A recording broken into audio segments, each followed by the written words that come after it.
My name is Marcus Vergilius Eurysaces. I am a baker, a pister, as we say in Latin. And tonight, as you close your eyes and let your breath slow, I want to tell you about my life, about the flour dust that never quite leaves my hands, about the rhythm of millstones and the heat of ovens, about rising before Rome itself awakens. Let your shoulders relax, settle deeper into your pillow, and walk with me through a day that began 2,000 years ago, but feels as real to me now as the moment I'm speaking to you. The daily world of a Roman pisterbee for Rome's 1,000,000 inhabitants could break their morning fast. Bakers had already labored for hours in darkness and heat. During 100 to 200 CE, approximately 254 commercial bakeries operated throughout Rome, each rising before dawn to feed neighborhoods dependent on fresh bread as their dietary staple.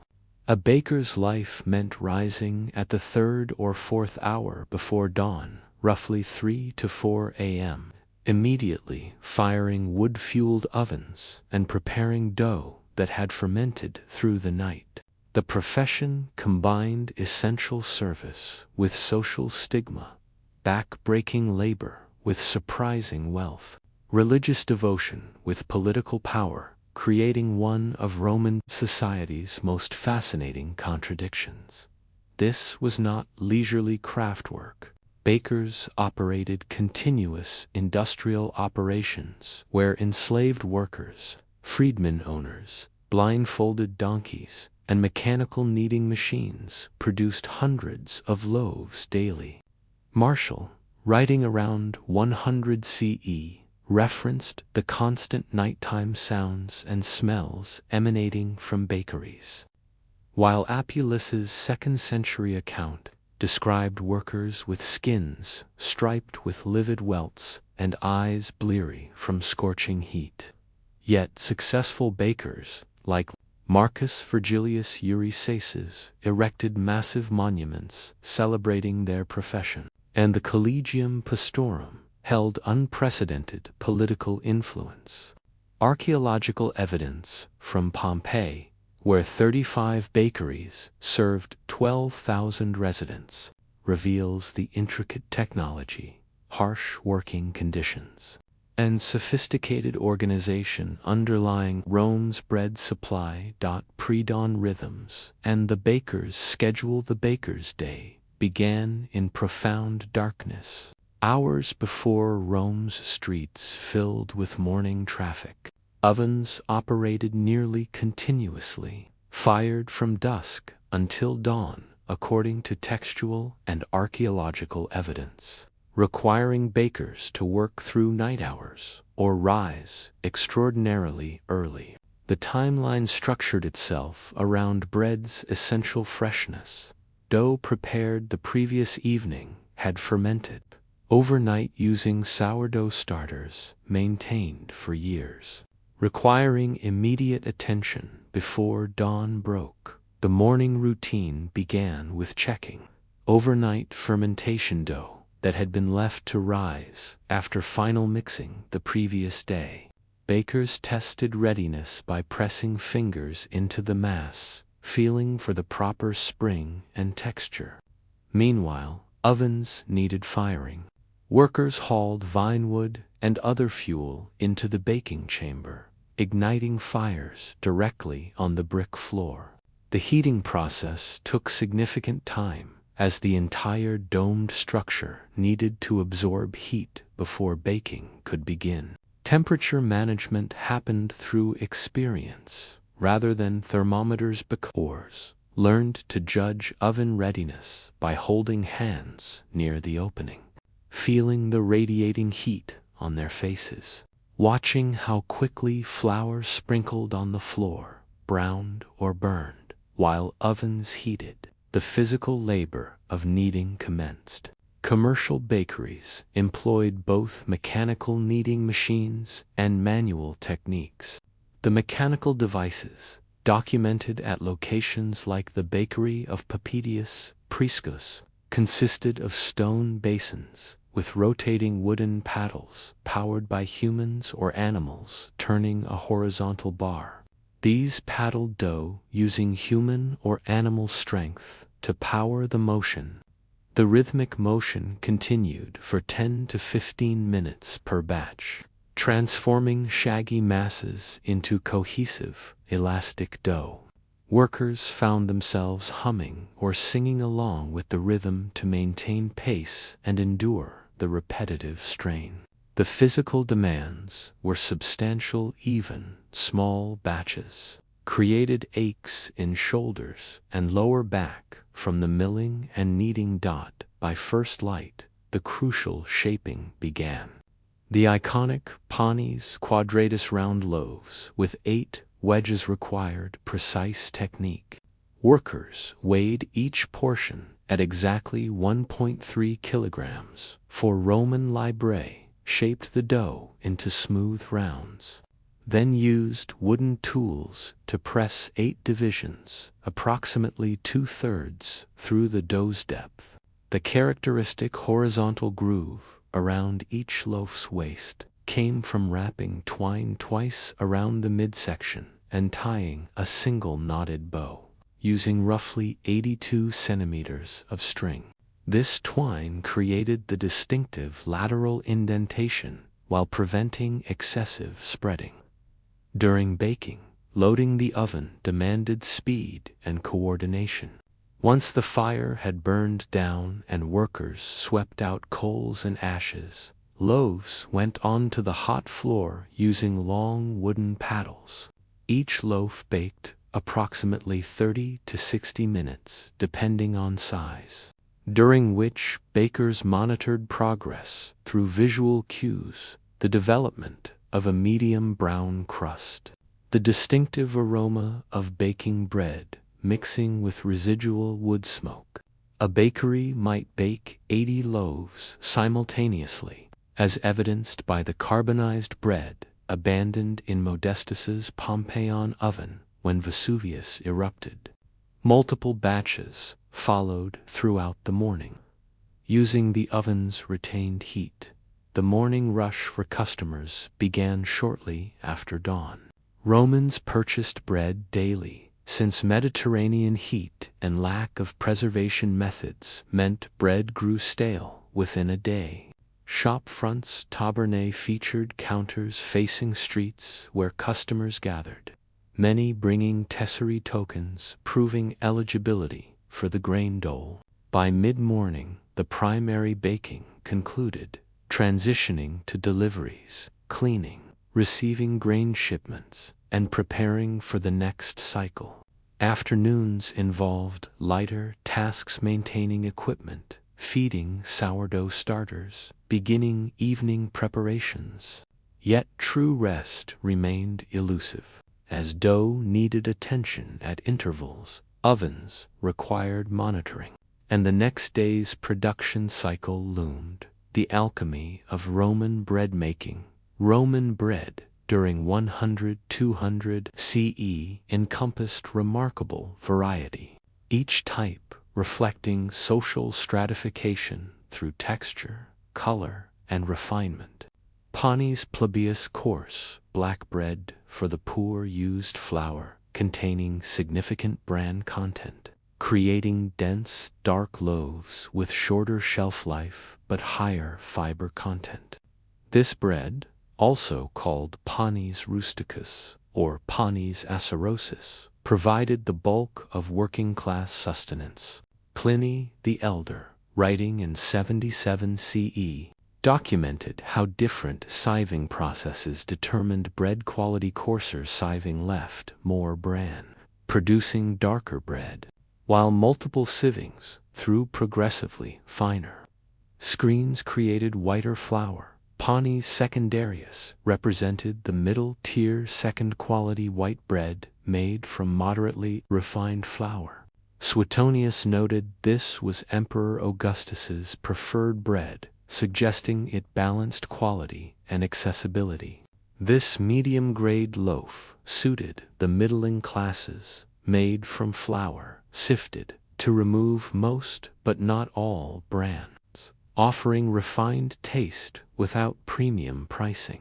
Panis candidus or Panis mundus occupied the elite tier, made from siligo highly refined winter wheat flour Triticum hibernum. Pliny praised it as the finest bread and most esteemed products of bakeries, noting its whitest, softest texture. Achieving this refinement required multiple sieving processes, making it expensive and reserved for wealthy households and special occasions. The most archaeologically famous bread remains Panis Silagenius quadratus, 8-sectioned, circular loaves preserved at Pompeii. These iconic loaves measured 18 to 22 centimeters in diameter, weighed approximately 580 grams, though the 1.3 kilogram standard existed for larger versions, and featured both the 8 wedge divisions on top and the horizontal groove around the waist. Made from refined wheat flour, they used relatively low hydration dough at approximately 55 to 57%, creating firm, dense texture suitable for tearing. Many included seeds poppy, sesame, fennel, anise, or nigella and herbs like parsley or coriander, creating what Monaco described as fragrant scents like that of a garden in summertime with clean, fresh, and summery combined flavors beyond daily bread. Specialty varieties served specific purposes. Panis militaris or castrenses provided hard military bread for long storage during campaigns. Panis nauticus served as sailor's bread, the ancient equivalent of ship's biscuit. Wealthy Romans enjoyed artolaganus, a luxury bread incorporating honey, wine, milk, oil, pepper, and candied fruit. Religious ceremonies required specific ritual breads, particularly molla solsicacrid salted flour cakes prepared by Vestal virgins using water from holy springs. The bread-making process itself involved ingredients and techniques refined over centuries. Sourdough starter formed the universal leavening agent, as brewer's yeast remained unknown. Pliny provided detailed instructions: mix flour with water and leave exposed to air, allowing wild yeasts to colonize the mixture. Greeks established the proportion of 8 ounces of leaven for a modius of meal. Bakers maintained these starters for years through daily feeding with flour and water, creating complex flavor profiles. For long-term storage, starter could be dried into cakes, then rehydrated when needed. Alternative leavening included chickling vetch, a legume for barley bread, soured barley cakes, beer foam, or fermented grape juice. Though sourdough predominated, flour types determined bread character. Siligo from winter wheat required extensive milling and multiple sievings to achieve its pale color and finest texture. Common bread wheat, Triticum, estivum, provided the standard. Found in archaeological remains at Pompeii's bakery of Modestus, ground and sieved repeatedly, it produced various grades from coarse to fine. Similago, a fine semolina flour, created quality breads praised by Pliny. Mixing ratios used approximately 1 liter water to 1.65 kilograms. Flour round, 60% hydration for softer doughs, 55% for storage breads like panis, quad. Salt, added flavor, and controlled fermentation rates.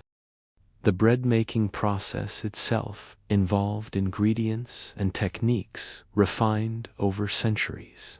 Sourdough starter formed the universal leavening agent, as brewers' yeast remained unknown. Pliny provided detailed instructions: mix flour with water and leave exposed to air, allowing wild yeasts to colonize the mixture. Greeks established the proportion of 8 ounces of leaven for a modius of meal. Bakers maintained these starters for years through daily feeding with flour and water, creating complex flavor profiles. For long-term storage, starter could be dried into cakes, then rehydrated when needed. Alternative leavening included chickling vetch, a legume for barley bread, soured barley cakes, beer foam, or fermented grape juice. Though sourdough predominated, flour types determined bread character. Siligo from winter wheat required extensive milling and multiple sievings to achieve its pale color and finest texture. Common bread wheat, triticum, estivum, provided the standard, found in archaeological remains at Pompeii's bakery of mud. Ground and sieved repeatedly, it produced various grades, from coarse to fine. Similago, a fine semolina flour, created quality breads praised by Pliny.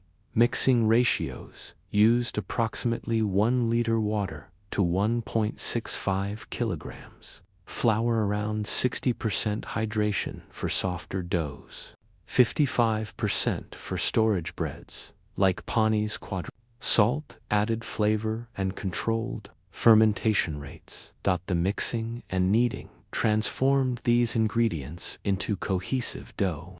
After initial mixing in large vessels, dough transferred to kneading equipment. Large operations used mechanical devices where dough wound around horizontal shafts and pressed between wooden slats on basin sides, powered by workers pushing rotating bars. Smaller bakeries relied on hand kneading, requiring significant physical strength and endurance. The goal remained consistent: developing gluten structure through repeated folding and pressing, creating dough that was a firm ball that isn't tacky and wet, but also isn't too dry. Fermentation times varied by ambient temperature. Could take 2 hours, or it could take 4 hours, with summer heat and humidity bringing dough to an incredible rise. Romans understood fermentation improved digestibility and flavor. As Pliny observed, those persons who are dieted upon fermented bread are stronger in body. Bulk fermentation continued until dough roughly doubled or tripled, then shaping occurred as described earlier. The final proofing in bronze-forming pans allowed dough to rise before transfer to ovens, creating the proper texture and structure. The technology of Roman ovens and mills, the Roman furnace, represented sophisticated heat engineering. Evolved from the Fernax corn dryer into specialized baking chambers. The construction featured a low, rounded dome built over a flat baking surface, creating optimal heat circulation.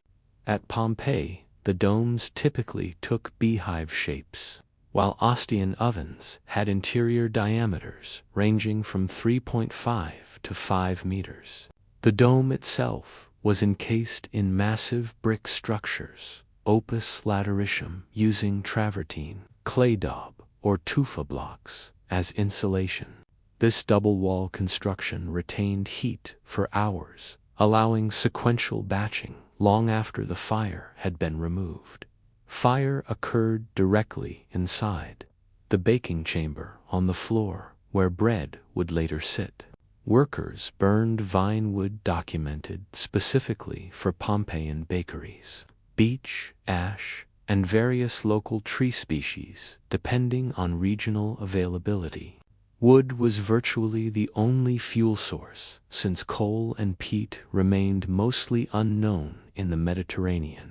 Charcoal offered advantages: burned more slowly, produced less smoke, allowed better temperature control, but required several kilograms of wood to produce 1 kilogram of charcoal, making it expensive. The fuel consumption was staggering. Bakeries required massive quantities on an industrial scale, contributing to deforestation of possibly several thousand hectares annually around major cities. The heating process demanded careful attention. Once the desired temperature was reached, likely pack -200 degrees Celsius, pi -392 degrees Fahrenheit, based on experimental archaeology, workers removed embers or pushed them to the sides, then tested the floor temperature. Various methods existed: sprinkling flour to watch browning speed, holding hands at different distances from the opening to judge radiant heat, or simply drawing on years of experience reading the oven's behavior. Each oven had a flue to vent smoke, and many oven rooms featured additional ceiling vents to manage the choking atmosphere. Beneath the openings, ledges provided convenient storage for ash accumulation. Once properly heated, the oven's dense masonry walls released heat slowly, maintaining baking temperatures through multiple batches. Bread placed directly on the hot stone floor received intense bottom heat, creating characteristic crusts. The enclosed dome trapped steam released from dough, creating proper oven spring and crust development. The capacity was substantial at loaves found in Modestus's oven, potentially more in the largest Ostian facilities. Temperature gradually declined through successive batches, allowing bakers to manage different products. CI heat for crusty loaves first, lower heat for specialty items later. Portable oven alternatives existed for wealthy homes lacking commercial bakery facilities. The testaman earthenware dome placed over bread on a hot stone created a miniature baking environment. The clibanus, a rounded pot heated from below, served similar purposes. The thermospodium functioned as a small brazier-type oven. These devices allowed elite households to maintain private baking operations, considered a sign of aristocratic status, and avoiding dependence on commercial pistors. The milling technology proved equally sophisticated. The Mola Azenaria donkey mill dominated commercial operations, representing a revolutionary advance over earlier saddle querns. These distinctive hourglass-shaped mills consisted of two parts: the meta-immobile conical base stone and the catalyst movable upper stone.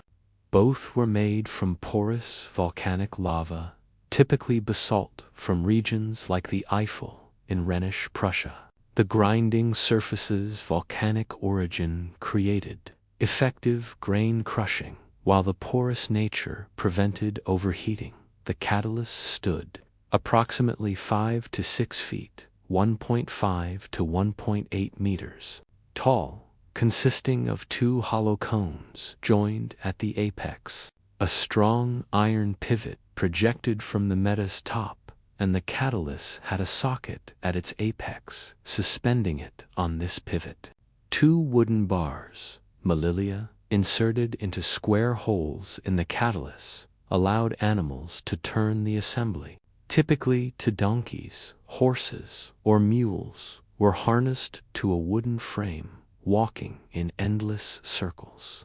The animals were blindfolded during operation, preventing dizziness and discouraging theft of grain.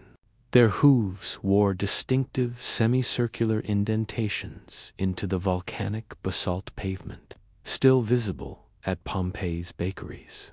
Designed to prevent slipping, grain poured through a funnel opening at the hourglasses. Narrow point descended between the rotating surfaces, ground progressively finer as it moved downward.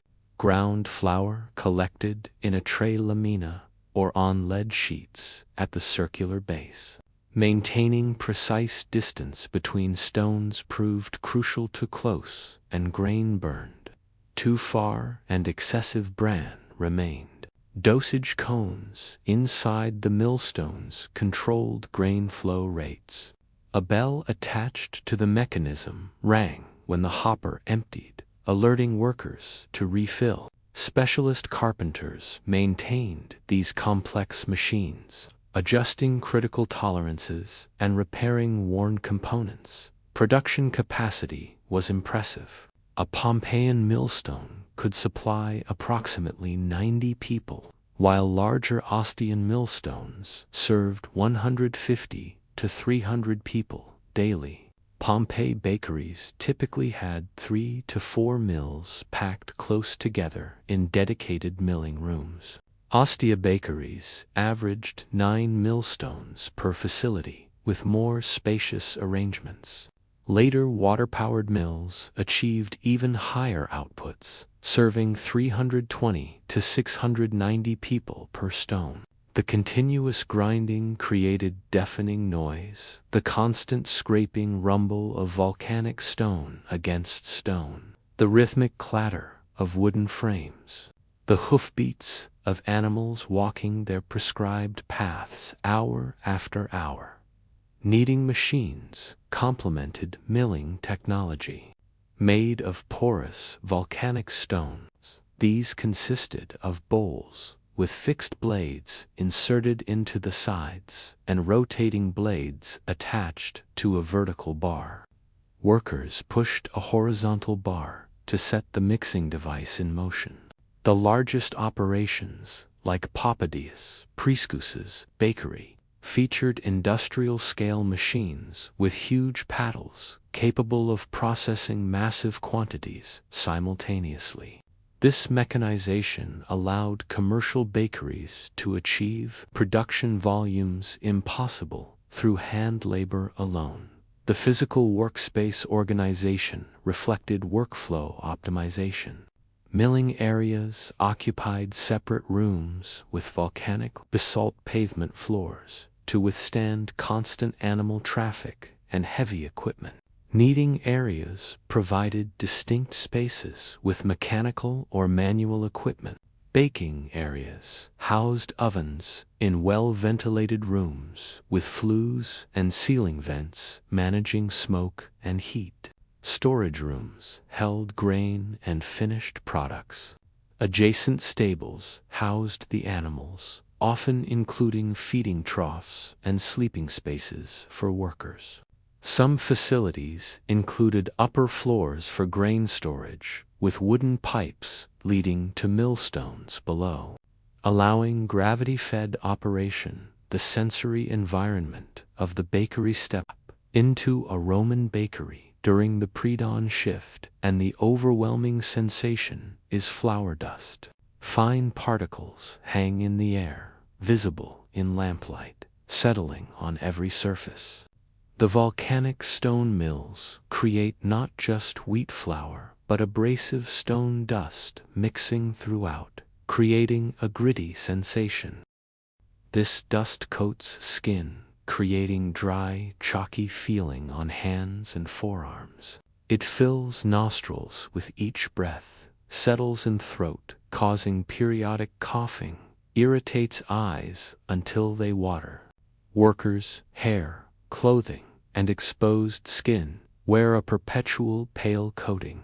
Even after leaving the bakery, the dust lingers in fabric and hair folds, carried home to living quarters. The smell landscape shifts through the day. Before baking begins, fermentation dominates the distinctive sour-sweet tang of sourdough starters, the yeasty smell of dough that has risen overnight.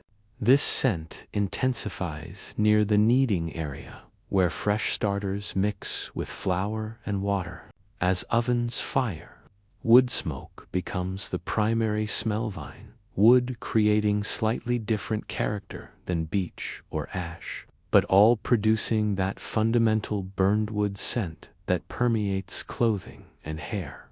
The smoke catches in throat, mingles with flour dust, creating a distinctive bakery atmosphere, both uncomfortable and strangely comforting in its familiarity. When bread actually bakes, the sensory experience transforms. The aroma of baking bread oven, after 2 millennia, still recognized as one of life's fundamentally pleasant smells, fills the workspace and spills into adjacent streets. The wood smoke infuses the bread, giving the crust. When loaves contain fennel, parsley, and poppy seeds, the fragrance becomes like that of a garden in summertime, creating clean, fresh and summery scents mixing with the background nutty smell of whole wheat in the crumb. This aromatic cloud advertises the bakery's activity to the neighborhood, drawing customers and marking the daily rhythm. The soundscape of a working bakery assaults ears with unrelenting noise. The millstones create a constant grinding rumble, volcanic basalt scraping against volcanic basalt in continuous circular motion. Multiple mills operating simultaneously in cramped rooms create cacophony. The hoofbeats of blindfolded donkeys walking their eternal circles add rhythmic percussion, their hooves clicking against the distinctively patterned basalt pavement. The animals occasionally bray or snort, distressed by endless repetition and restricted vision. Human sounds layer over the mechanical. The rhythmic slapping of dough against kneading surfaces, the periodic grunt of effort as workers fold and press the mass. Rhythmic kneading and milling compels workers to hum or sing along with the rhythm, creating music to maintain pace and endure monotony. Commands shouted to enslaved workers. Corrections called about grain flow or dough consistency. Conversations between family members coordinating tasks. As dawn breaks, customer voices join requests for specific bread types. Negotiations over quantity. Greetings to familiar faces. Street noise filters in. Cartwheels on cobblestones. Vendors calling wares. The general urban hum of a million people. The oven itself has distinct sounds. The crackling of burning wood. The occasional pop of a pocket of sap exploding. The swoosh of wooden paddles sliding loaves in and out.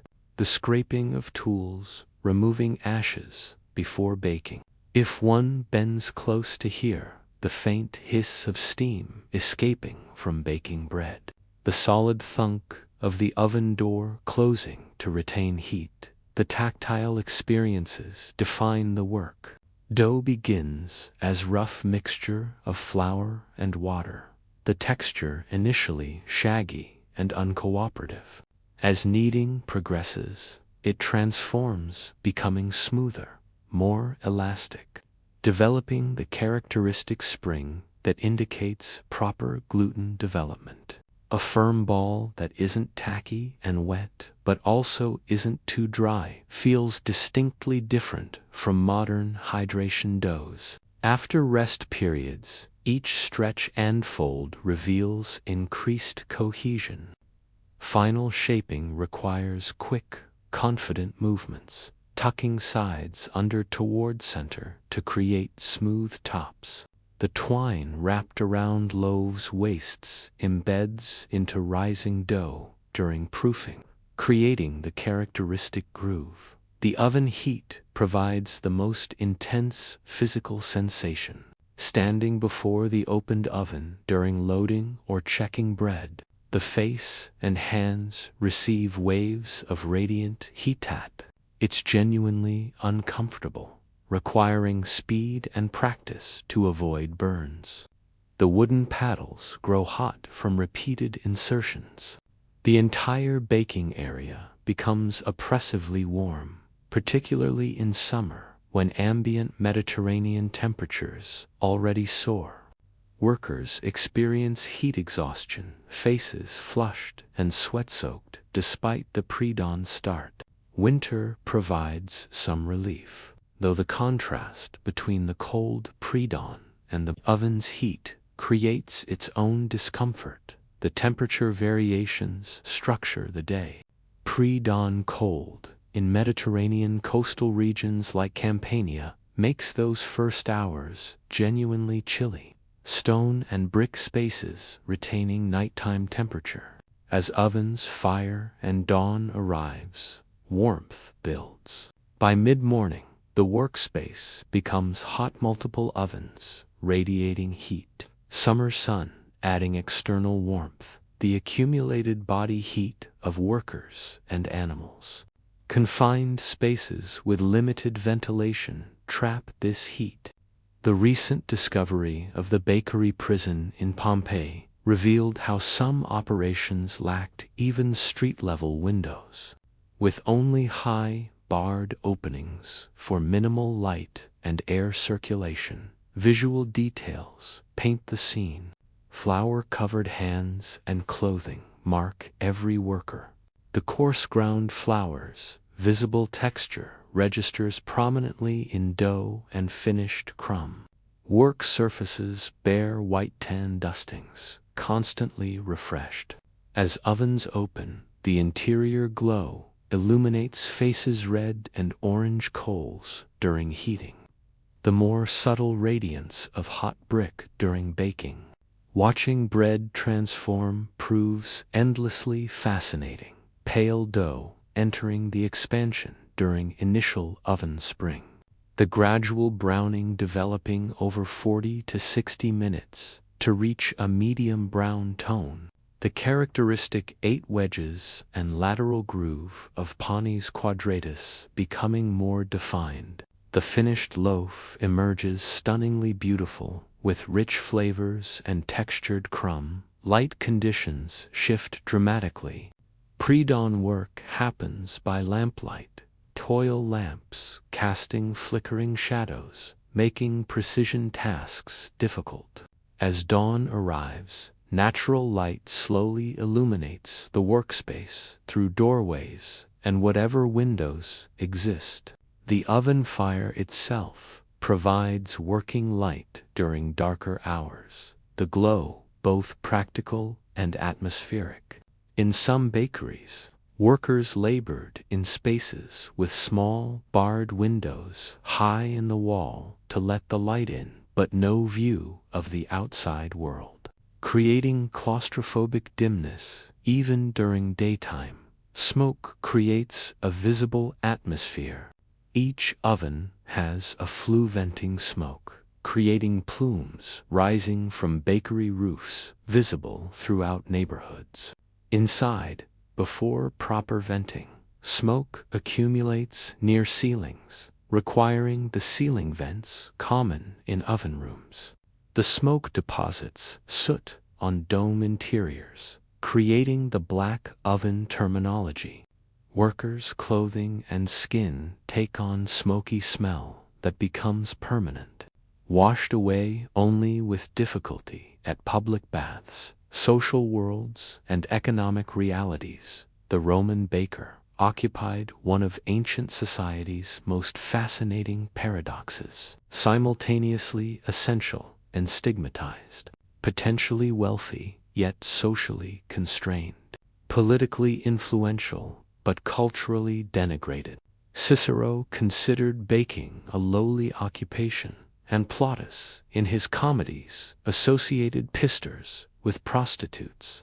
When political enemies wished to insult Augustus, they mocked him as descendant of an African baker. Elite Roman attitudes reflected broader prejudices against manual trades. Physical labor marked one as inferior to those enjoying otium. The cultivated leisure considered the proper occupation of educated men, yet the professions essential. Nature created real power. The saying bonum panem fert gives good bread could indicate both a trustworthy community member and a potential civic official. The Collegium Pistorum Bakers Guild held unprecedented status, classified as a collegium legitimum requiring senatorial approval, possessing legal capacity to own property and bring court cases. Under Trajan 98 to 117 CE, the guild became formally organized and directly integrated into the Cura Unknown Grain Supply Administration. Some bakers even held representation in the Senate, highly unusual for trade associations. Political graffiti from Pompeii shows bakers running for office or endorsing candidates, using their community's standing for electoral influence. The wealth potential was substantial. Marcus Vergilius Eurysaces erected one of Rome's most extraordinary monuments, 33-foot-tall tomb near Porta Maggiore, faced with travertine, featuring detailed relief friezes showing the complete bread production process. His inscription identified him as Pister, Redemptor, Baker, Contractor, suggesting large-scale operations involving government contracts for bread distribution.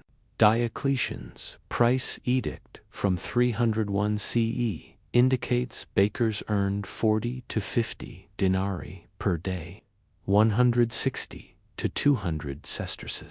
Double common laborers, wages of 20 to 25 denarii daily, and comparable to carpenters and mosaic makers. This placed successful bakers solidly in the middling economic strata, accumulating property, slaves, and equipment. Many successful bakers were freedmen, former slaves who had purchased or earned freedom. Eurysaces' name structure exemplifies this.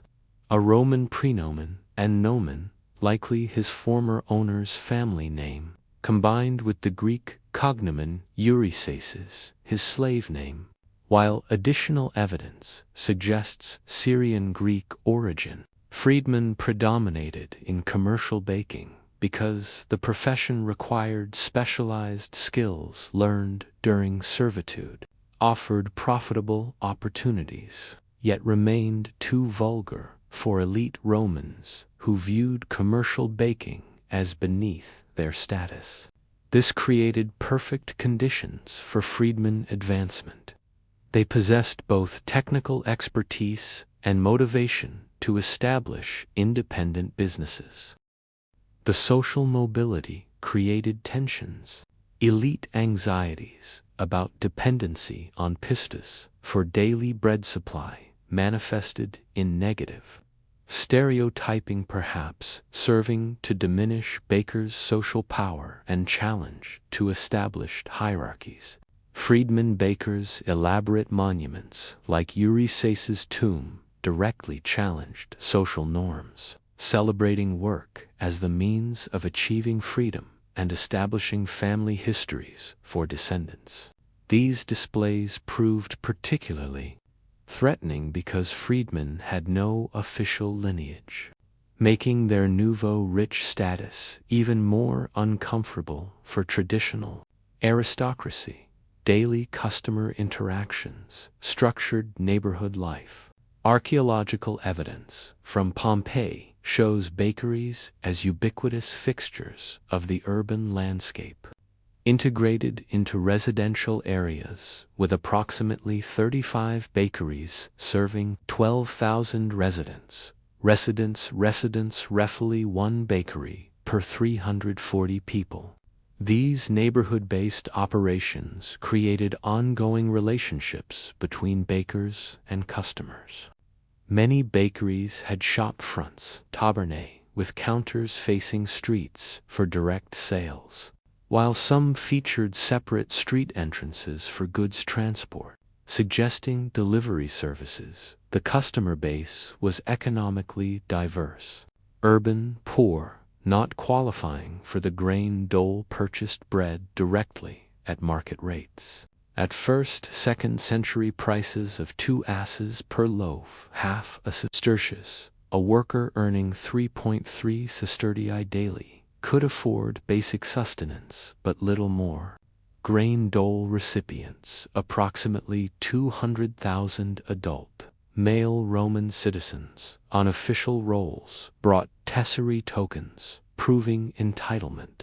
Initially, they received raw grain 5 modi per month per recipient, but lacked facilities to mill and bake it, paying bakers' fees for these services.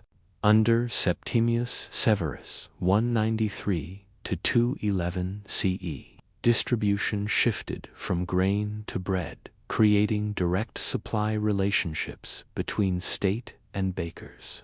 Middling and wealthy classes purchased varying qualities from panis secundarius to panis candidus, though elite Romans often employed private household bakers as status symbols. Bread prices reflected careful state management.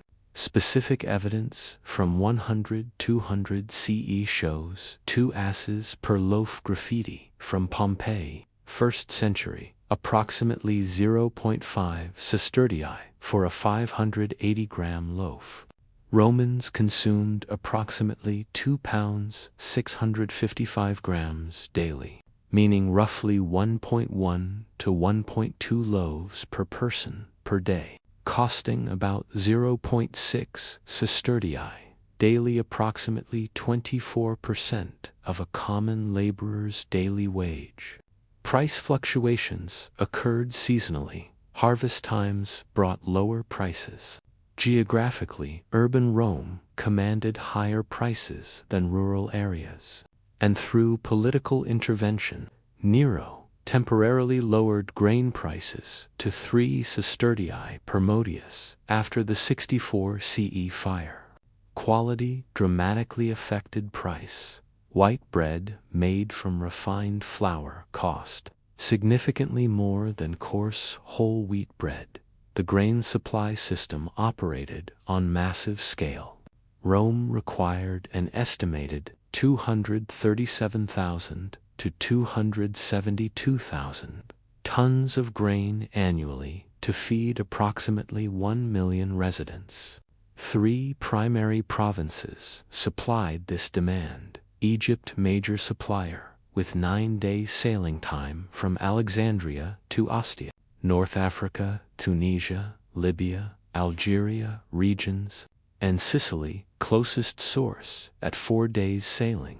The unknowna system, administered by the praefectus unknowna prefect of the grain supply, with offices in Rome, Ostia, and Portus, managed this complex logistics network from Trajan's reign onward. The corpus pistorum became directly integrated into unknowna administration. Bakers received public grain directly for milling and baking, particularly after the transition from grain to bread distribution.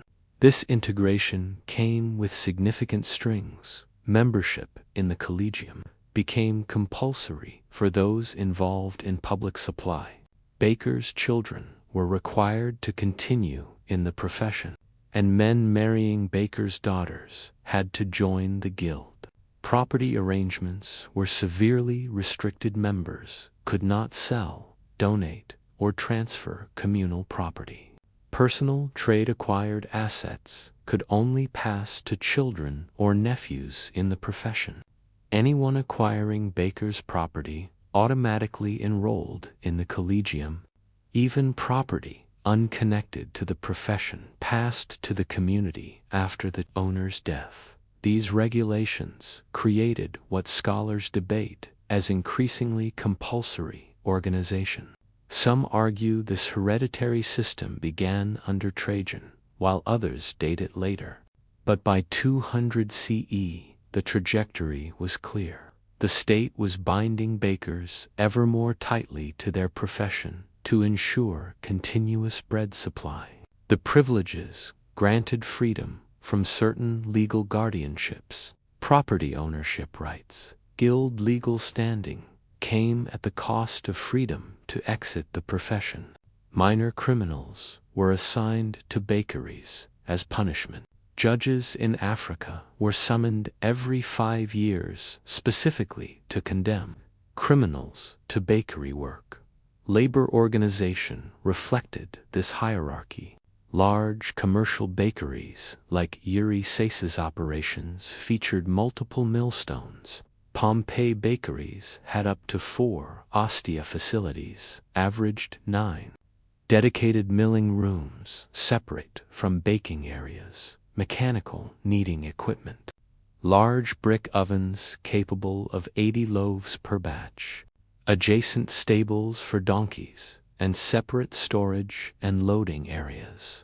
These employed enslaved workers performing the hardest labor-turning millstones, hauling grain sacks, stoking ovens alongside free workers, including skilled pistors and journeyman bakers, earning those 40 to 50 denarii daily wages.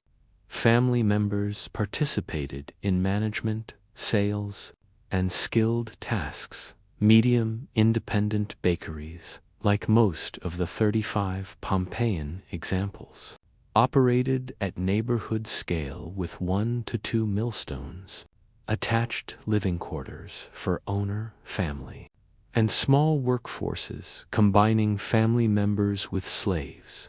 Many were integrated into larger residential complexes, with working rooms in back portions of buildings, shops in front, and sleeping apartments scattered throughout.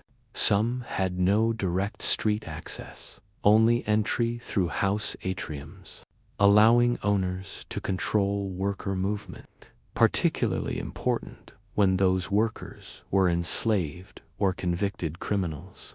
Working conditions varied dramatically. Recent excavation of a confined bakery in Pompeii revealed a cramped workspace devoid of doors and communication with the outside world, with only high barred windows providing light. Semicircular furrow patterns in the volcanic basalt pavement created prescribed walking paths like gears of a clockwork mechanism designed to synchronize the movement around the 4 tightly packed millstones. Apuleius's 2nd century account described workers with skins striped with livid welts, foreheads branded, feet chained together, eyes bleary from scorching heat.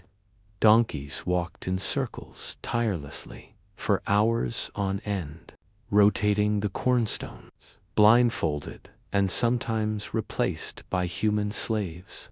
When animal labor was unavailable, spiritual rhythms and household religion, Lararium formed the spiritual heart of every Roman household, including the modest apartments above or adjacent to bakeries where working-class families lived. These household shrines took various forms: wall cupboards with doors, open niches with statuettes, painted images on walls, projecting tiles, or freestanding shrines. Even cramped quarters maintained this sacred space, essential for proper household function and divine protection. The protective deities received daily attention. Lares familiars appeared as young, slender figures in short tunics and high boots, standing on tiptoe, holding drinking horns, rhyton, and cups, or cornucopia. These household Lares protected all household members, free and slave alike, a rare egalitarian element in Roman religion. They were associated with specific places rather than people, staying when families moved to different residences. The Penates guarded the storeroom and family prosperity, protecting the master and immediate family specifically. The genius represented the divine spirit of the pater familias, male head of household, invoked during family oaths and receiving special offerings on the master's birthday daily. Worship structured household routine. Upon waking, the household head led morning prayers to the gods at the Lararium.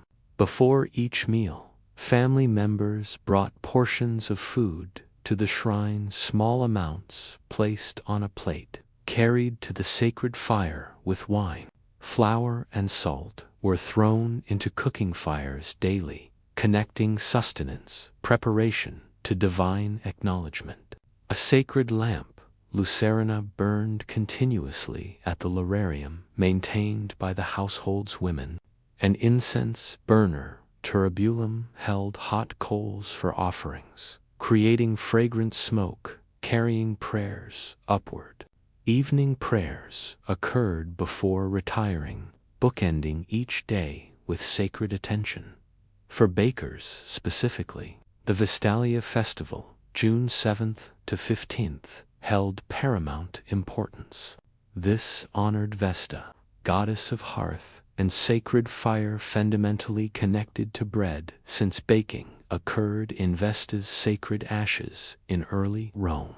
June 9th marked the peak day, a special holiday for grain workers when millers and bakers took the day off. The most distinctive tradition involved donkey worship. These animals that powered millstones were crowned with garlands of flowers and small bread loaves, honored because a donkey's bray had once saved Vesta from violation in mythology. Mills and ovens were garlanded with violets and small loaves. Women brought barefoot offerings to the temple of Vesta for family blessings. Bakers respected the hearth and the hearth's mistress, recognizing their profession's sacred dimensions. Fornicalia, February 17th, specifically honored Fernax, the divine personification of the oven itself. As patroness of bakers, Fernax ensured ovens didn't burn grain or bread. The festival, celebrated among the 30 Curie ancient city divisions, involved toasting spelt used in sacrificial cakes. People prayed to Fernax while baking, acknowledging the divine protection required for successful bread production. Too much heat and loaves burned. Too little and they remained raw. The balance, requiring both skill and divine favor. Compitalia, early January. Movable date honored Larry's compitals, the crossroad guardians. Particularly important for neighborhood bakeries situated at community crossroads.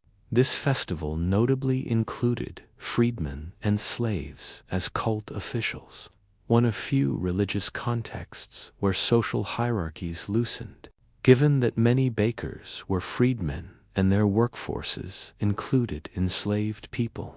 Compitalia held special resonance. Superstitions permeated daily work. If bread fell during a meal, it was burned as an offering to household gods rather than eaten from the floor. Proper daily offerings ensured prosperity. Neglect brought household disaster. Mills and ovens were seen as having divine protection. Several religious festivals honored the deities who furthered these processes and even the donkeys who toiled in the mills. This recognition that both technology and animals possessed sacred dimensions reflected Roman religious pragmatism. Honor everything contributing to livelihood. The religious calendar provided essential respite from grueling work. Approximately 159 to 230 days per year had some religious observance by 1st–2nd century CE, though not all required cessation of work. Many did, however, creating roughly 1 to 2 feriae holy days per week. Monthly Ieds mid-month were sacred rest days.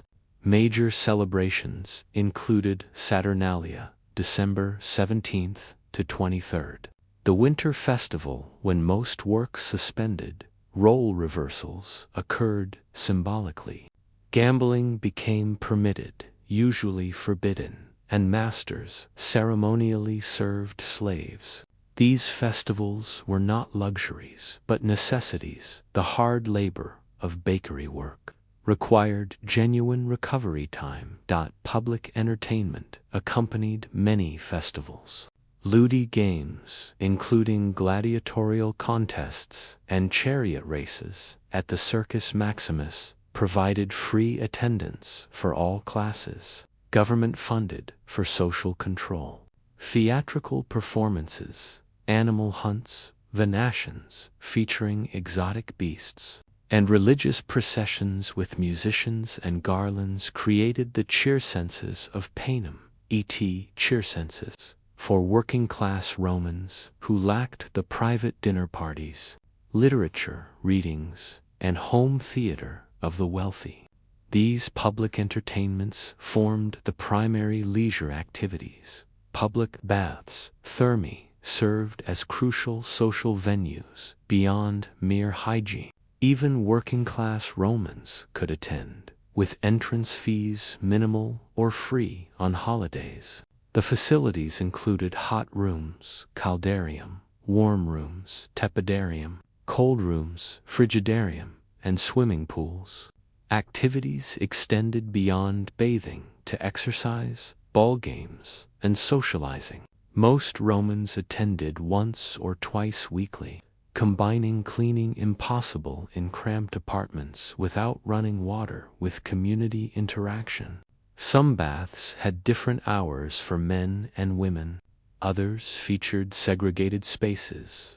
Taverns, Pompeii, and hot food shops, Thermopolia, provided additional socializing venues for board games.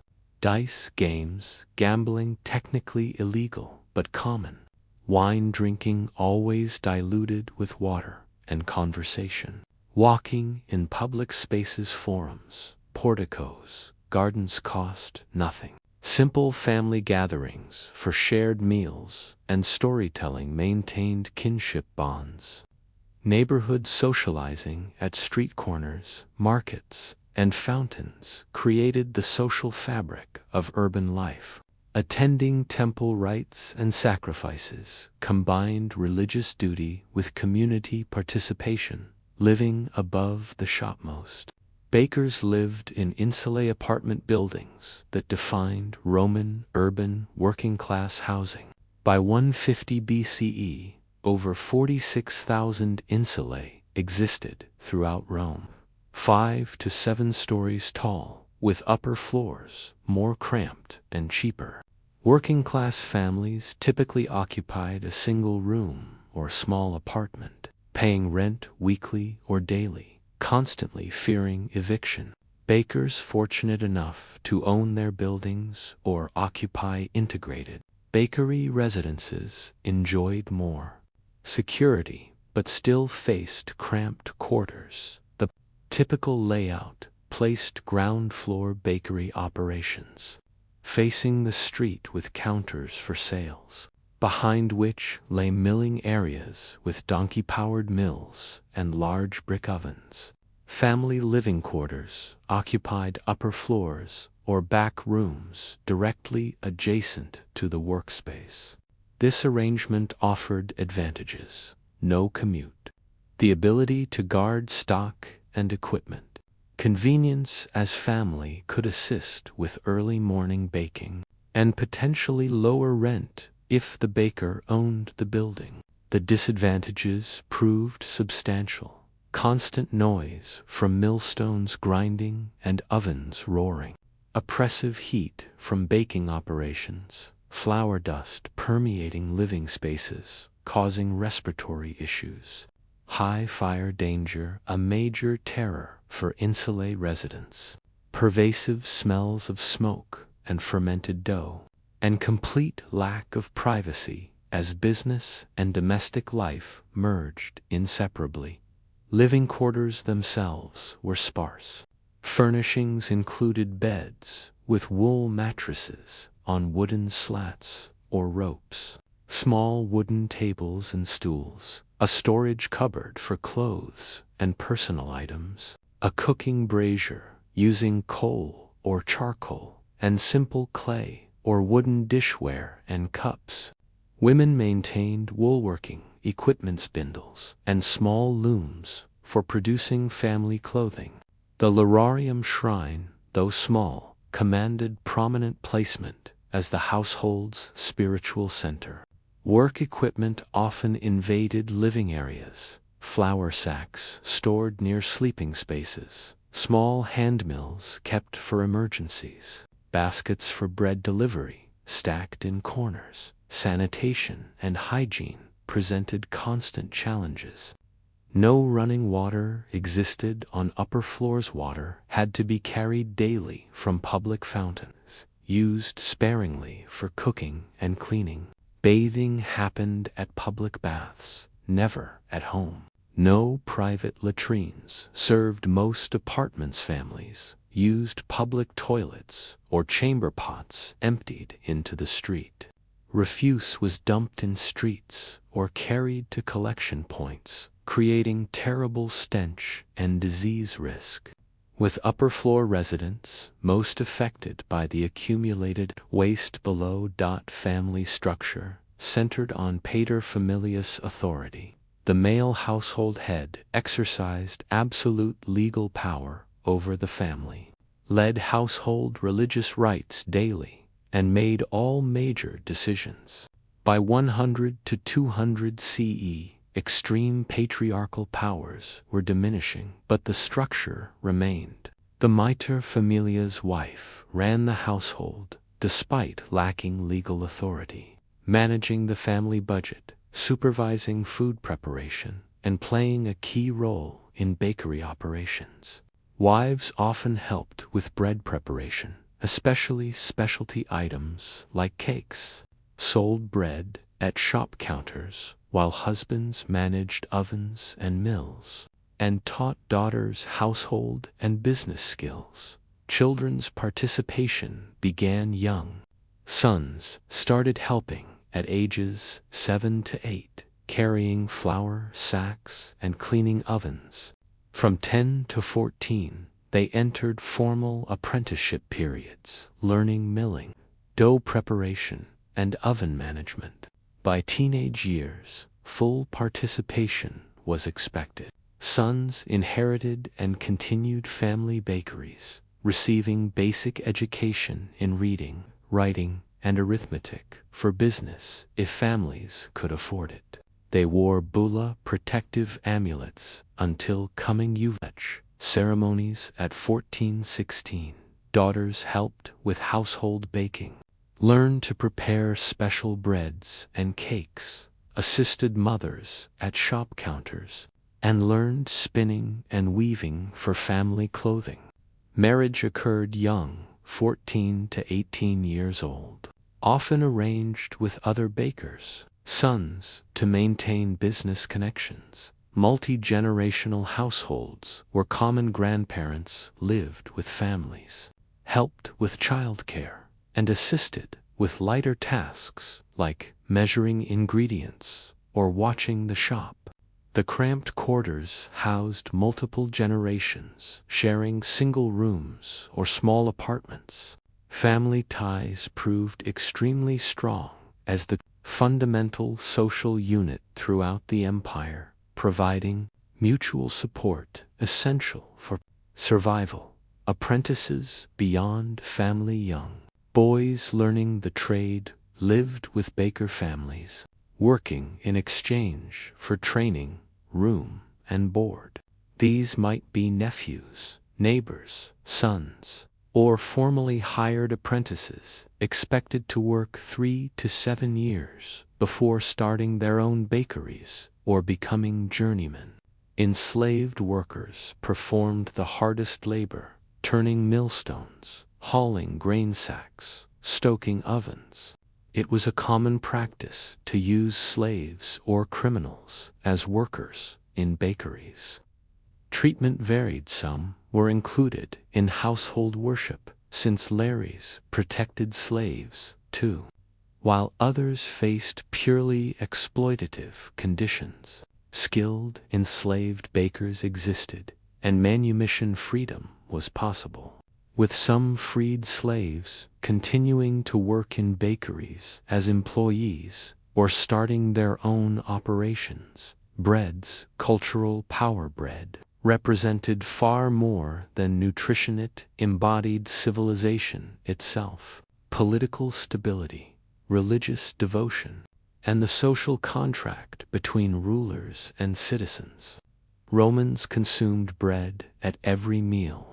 It formed the dietary backbone for all classes, having replaced earlier reliance on Poles' grain porridge by the imperial period. The fundamental importance appears in language, earning one's daily bread as the minimum requirement for human dignity. Bread as the basic necessity justifying labor's existence. At breakfast, ientaculum, bread with salt, honey, or olive oil, provided light sustenance, sometimes accompanied by leftovers and weak wine or water.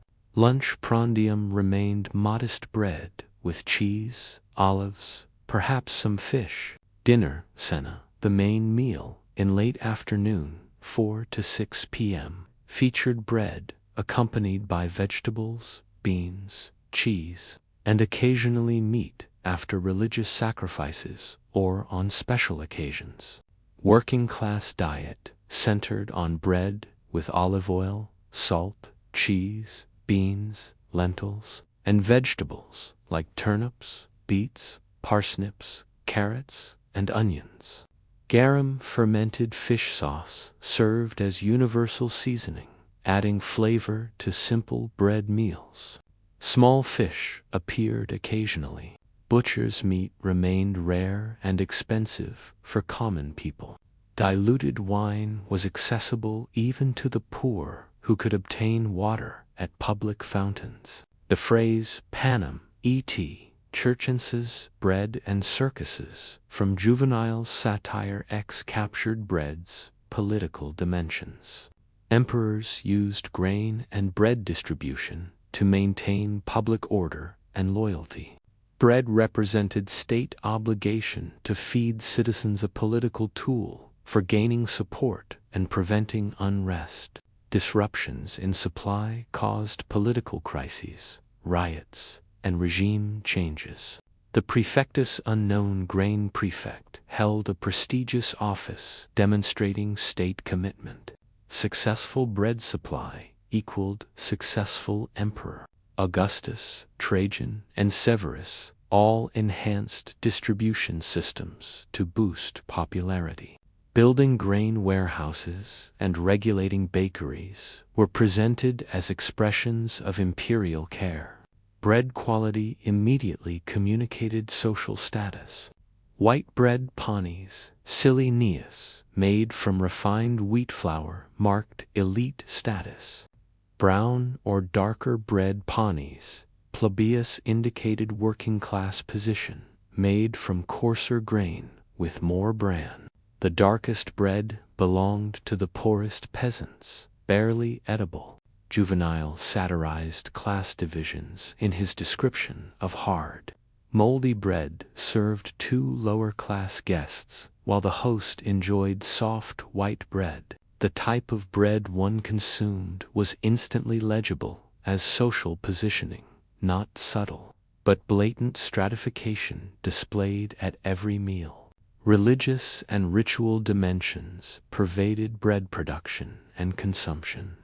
Baking connected to hearth goddess Vesta and sacred fire, the fundamental domestic and civic religious focus. Mills and ovens possessed divine protection through fruit. Donkeys turning millstones were sacred animals, garlanded and honored. Ritual breads served specific functions. Mola, salsa, sacred salted flour cakes for sacrifices, made by Vestal virgins with water from holy springs. Festival breads in particular shapes for different holidays. Offerings placed at Leraria temples and crossroad shrines. Special breads for births, weddings, and funerals. The finest breads were offered to major gods, with bread as offering recognizing divine provision. Bread symbolized Roman identity against barbarism. Greek historian Diodorus argued bread-making distinguished civilized from barbaric peoples. Roman identity tied to wheat bread versus barbarian diets of meat and barley beer. Mastery of leavening controlled fermentation demonstrated technological sophistication. Moving from porridge to leavened bread marked cultural advancement, the shift representing civilization's progress. Communal ovens fostered neighborhood bonds. Baking bread in ashes of the sacred hearth connected families to city foundation myths. Professional bakers signaled urban sophistication versus rustic simplicity of country dwellers making their own flatbread. Economic dimensions extended beyond individual bakeries.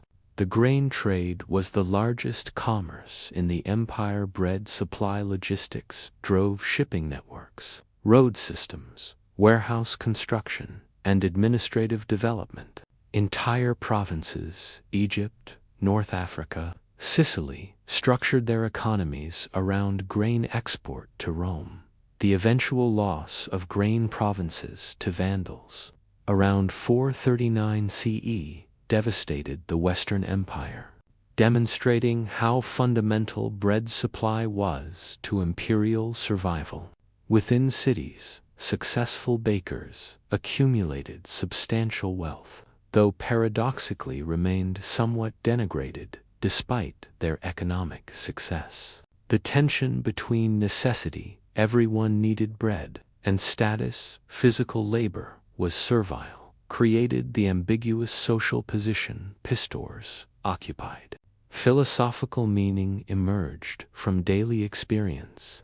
Bread as daily necessity earned through labor. The connection between work and eating embedded in the concept of earning one's bread. State responsibility for citizen welfare embodied in bread supply. The emperor's obligation to ensure the food supply represented the basic social contract. Minimum requirement for human dignity appeared in bread's fundamental position. Stoic philosopher Musonius Rufus argued grain consumption was more civilized than meat. The very act of kneading, shaping, and baking carried metaphorical weight. Transformation of raw materials into nourishment through skill and effort mirrored human development itself. Authentic voices from the past, the historical record provides substantial evidence for reconstructing baker life. Pliny the Elder's Naturalis Historia 77 CE, Book 18 offers extensive coverage of grains, milling, bread types, and leavening methods. He documents that professional bakers arrived in Rome around 171 BCE after the Third Macedonian War, bringing Greek baking knowledge. Before that, women baked at home. His detailed instructions on sourdough starters, flour grades, and bread varieties provide technical specifications.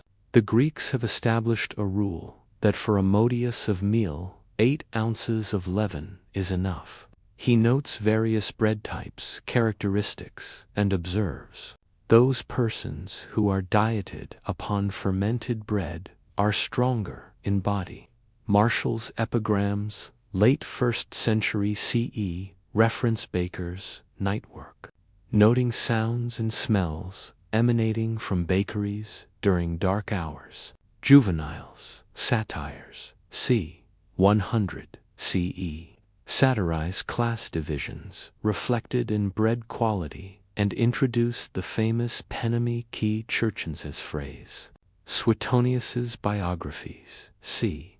120 CE, mention Augustus preferring Panis Secundarius and describe grain distribution's political importance. Cato, the Elder's De Agricultura c. 160 BCE, provides basic recipes representing pre-commercial baking. Wash hands and bowl thoroughly. Pour flour into bowl. Add water gradually. Knead well.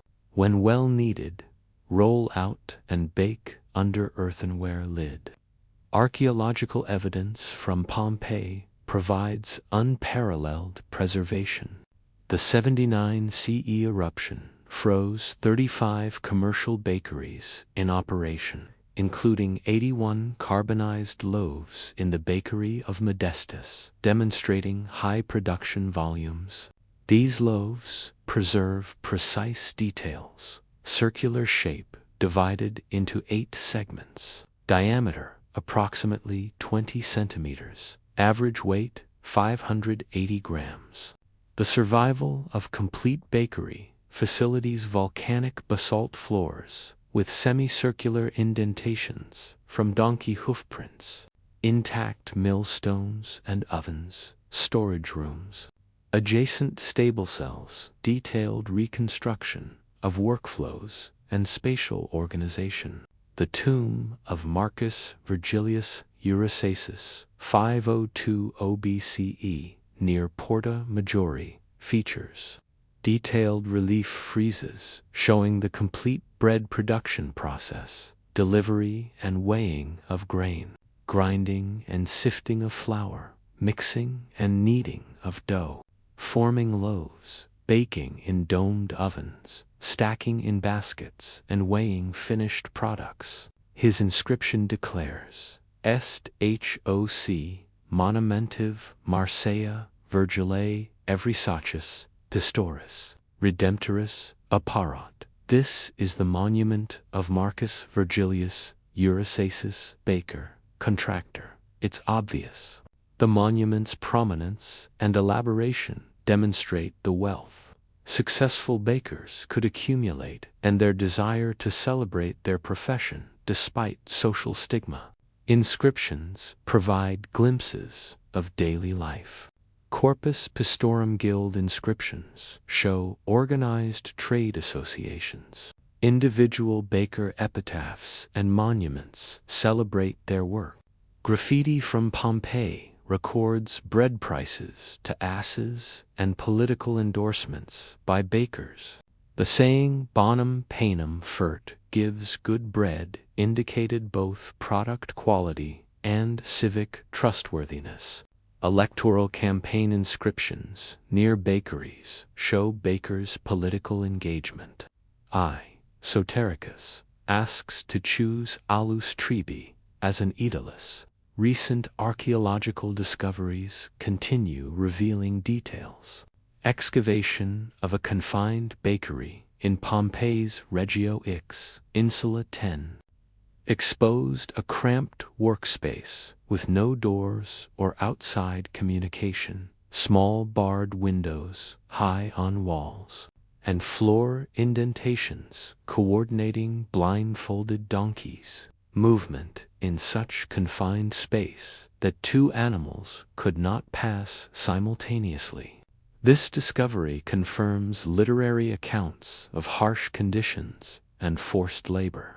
Bread reconstruction efforts have tested various techniques, analyzing carbonized loaves at archaeological museums, determining flour hydration ratios 55 to 57% for Panis quadratus, exploring sourdough starters, including legume-based versions from Pliny's descriptions, and documenting the physical demands of milling and kneading. Experiential accounts provide crucial insights about the fine flour dust in nostrils and eyes, smell of wood smoke in hair and on hands, aches in shoulders and lower back, and huge sense of accomplishment and pride for the hard work. Legal sources illuminate guild structure and regulations. Paulus in the Digest, the 27th of January, 46 notes, bakers were freed from tutelage guardianship, implying special administrative control. Various legal texts describe the collegium pistorum's privileges and restrictions, hereditary obligations, and property arrangements.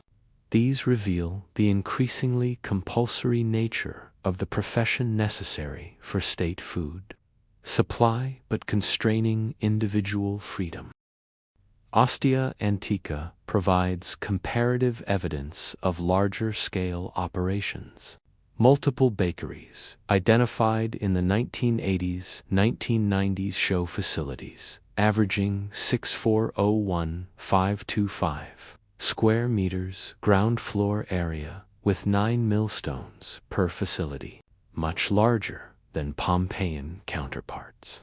These factories demonstrate industrial-level production. The Great Warehouse nearby, with capacity for 6,960 tons of grain, enough for 14,000 people annually, shows the massive logistics supporting urban bread supply.